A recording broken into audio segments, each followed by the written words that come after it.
आज हम एक बहुत ही अजीब, एक हैरान करने वाले विरोधाभास को समझने की कोशिश करेंगे।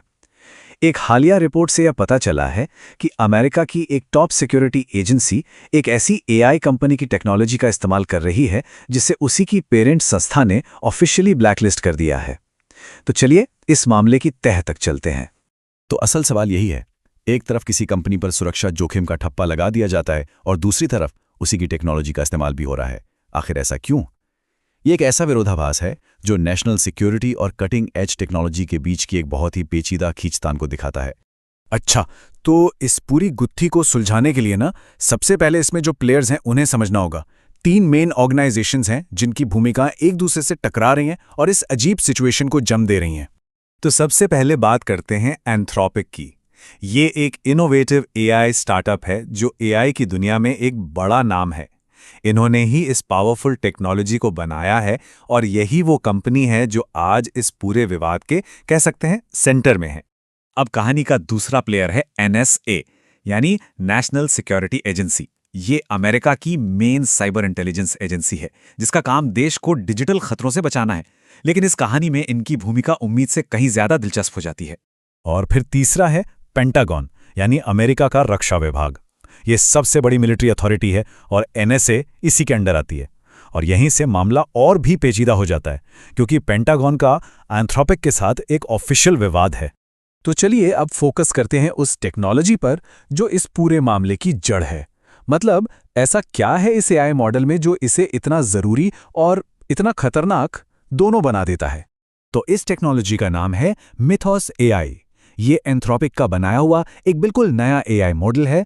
इसे सिर्फ एक काम के लिए नहीं बल्कि कॉम्प्लेक्स कोडिंग और ऐसे टास्क के लिए डिजाइन किया गया है जो ये खुद ब खुद अपने आप कर सकता है। और देखिए खुद एंथ्रोपिक इसके बारे में क्या कहता है। वो कहते हैं कि ये कोडिंग और एजेंटिक टास्क्स के लिए अब तक का सबसे सक्षम मॉडल है। यहां पर ये जो शब्द है एजेंटिक, इसका मतलब है कि ये मॉडल बिना किसी इंसान की मदद के खुद फैसले ले सकता है और काम कर सकता है।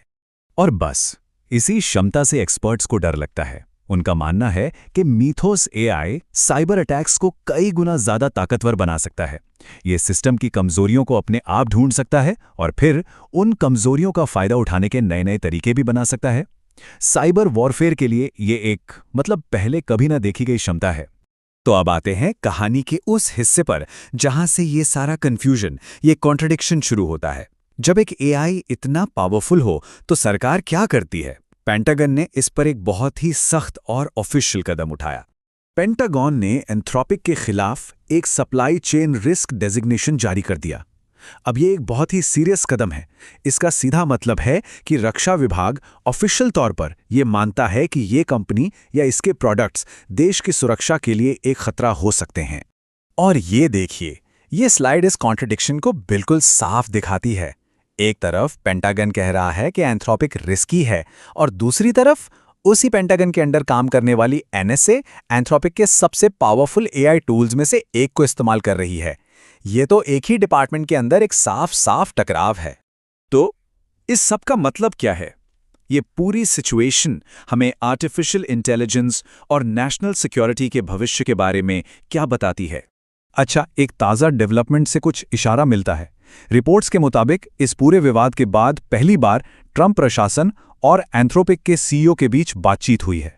तो ऐसा लग रहा है कि इस एआई की जो स्ट्रैटेजिक ज़रूरत है वो शायद पुरानी सिक्योरिटी चिंताओं पर भारी पड़ रही है। और शायद यही आज की नई सच्चाई है। सरकारों के लिए कटिंग एज एआई की ज़रूरत और उससे जुड़े खतरों के बीच बैलेंस बनाना लगातार मुश्किल होता जा रहा है। ये एक दो-धारी तलवार की तरह है और कोई भी देश इसके इस्तेमाल में पीछे नहीं रहना चाहता। और ये सब हमें इस विश्लेषण के आखिरी और सबसे बड़े सवाल पर लाकर खड़ा कर देता है, क्या पावरफुल एआई एक ऐसा जोखिम है जिसे राष्ट्रीय सुरक्षा के लिए उठाना अब जरूरी हो गया है? ये एक ऐसा सवाल है जिसका जवाब आने वाले वक्त की टेक्नोलॉजी और जियोपॉलिटिक्स दोनों की दिशा तय करेगा।